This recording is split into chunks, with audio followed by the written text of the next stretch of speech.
Hello, my name is Douglas Bloch. I'm an author and depression counselor. Welcome to your Depression Recovery channel, where each week we talk about practical tools and coping strategies for healing from depression and anxiety. Today I want to talk about the 3 steps to mental health recovery. I also call them the 3 pillars of mental health recovery, and I call them pillars because every single person I know or have met, my friends, my family, my clients, have all used these techniques, these steps to recover. And if a person doesn't use these steps, it makes recovery much more difficult. I won't say impossible, but much more difficult. So what are these 3 steps? Let's review them right now. Step 1 is setting the intention to heal. This means making the decision to recover, to get better, even if you don't know how. Simply make the decision. Step 2 is reach out for support. Love and connection are an essential part of the healing process. If you stay in isolation, it's going to be much more difficult to recover. And step 3 is use a combination of mutually supportive therapies to treat your depression. In other words, treat it holistically. Use many different tools and techniques because the whole is greater than the sum of its parts. Setting the intention to heal, as I said before, means making the decision to get well. You don't have to know how the healing will take place. You just have to want it and desire it. Now, setting the intention to heal, the will to live, stimulates the body's, what I call, healing system. I'm going to read this definition, which I got from Andrew Weil. The body's innate capacity to control disease and bring itself back into balance. So the body can heal itself. So can the mind, and I call this the psychological immune system, which setting the intention to heal also stimulates, and especially fighting off hopelessness and despair. As anyone who has survived an episode of depression knows, the brain and the body can heal themselves if they're given the right support. Saying that I want to feel better is the first step in changing your brain chemistry. Now, once you set the intention to heal, once you get in touch with your desire to live and to overcome depression, how can you translate this into reality in a practical way? And the way I talk about this in my book, Healing from Depression, is to write what I call a vision statement of wellness. A vision statement of wellness. And this vision statement answers a simple question. What would my life look and feel like if I were free from the symptoms of anxiety and depression?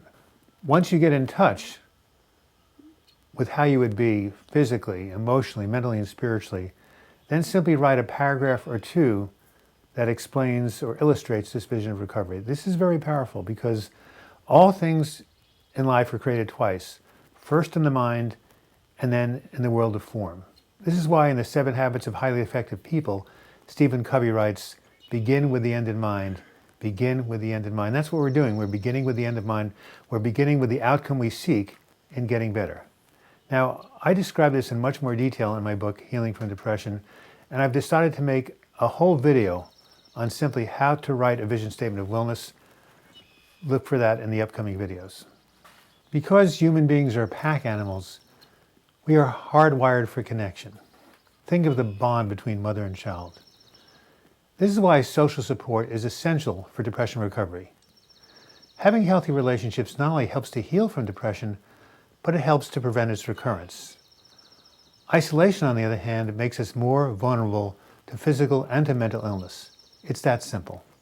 Now, ironically, despite this need for support, many people with depression do the opposite. They isolate themselves. They don't return phone calls, they don't return text messages, they don't read their email or they don't respond to their email. Now, if this sounds like you, please try to resist this impulse, because isolating and withdrawing will only make matters worse. What's the alternative? Plug into your social support network. And by the way, in a different video called Expanding Your Social Support, I talk about how to create a support network, and I'm going to summarize some of these ideas right now. So here are ideas for how you can have social support in your life. The most obvious is family and friends. Another one is I have right here, an ally, such as a counselor, psychologist, psychiatrist, rabbi, minister, priest, 12-step sponsor, or a friend in whom you can confide. In addition, you can join a support group. especially a depression support group, where you can be with other people who are going through the same thing you're going through, and thus you can give and receive support from these people and give it to them. Now, there are also social groups or social networks. I'll read a few right here. Church groups, synagogue groups, book clubs, meetup groups, etc. These are, again, places where you can hang out with people who share a similar interest to you, get to know them, spend time with them, go on hikes, go to dinner, whatever, and get that much needed social connection. And finally, let's not forget our pets and animal friends. A lot of people in my groups have lived with dogs and cats, and they say that they get more from these animals than they even get from human relationships. They say that my dog gives me unconditional love, and that's probably true. By the way, I did have a video many months ago about a cat named Bruce who lives with me in my house, and he's a character, so if you get a chance, see him on the YouTube video.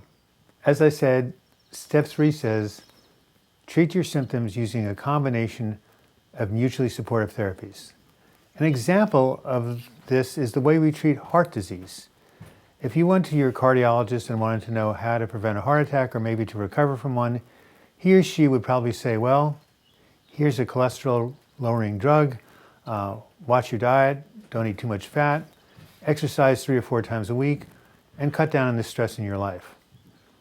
In a similar manner, depression can be treated on a variety of levels, and I've identified 5 levels of treatment or activities that have helped me and helped others, and they are physical self-care, mental emotional self-care, spiritual connection, social support, and lifestyle habits. Healing from depression can also be likened to assembling a jigsaw puzzle.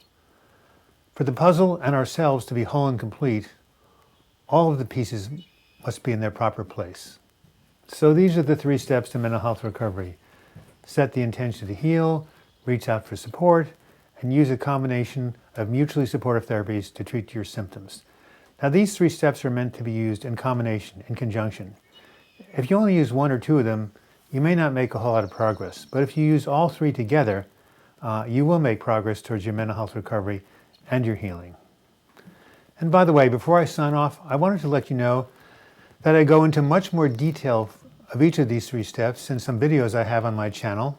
They are called Setting the Intention to Heal, The Role of Social Support in Healing from Depression, and Treating Depression Holistically. They are on my channel. I don't know if you can go ahead and try to search for them using keywords, or just scroll through the videos until you find them. But I hope you will. This has been Douglas Bloch. I hope you've enjoyed this video. I hope you've learned something from it. If you want to give me some feedback, leave your comments in the comments section or email me douglasbloch@gmail.com. If you want to learn more about my work, simply go to my website, Healing from Depression, subscribe to the channel, or simply click on the links in the closing credits. And until we meet again, I wish you the best in your mental health recovery. Thank you.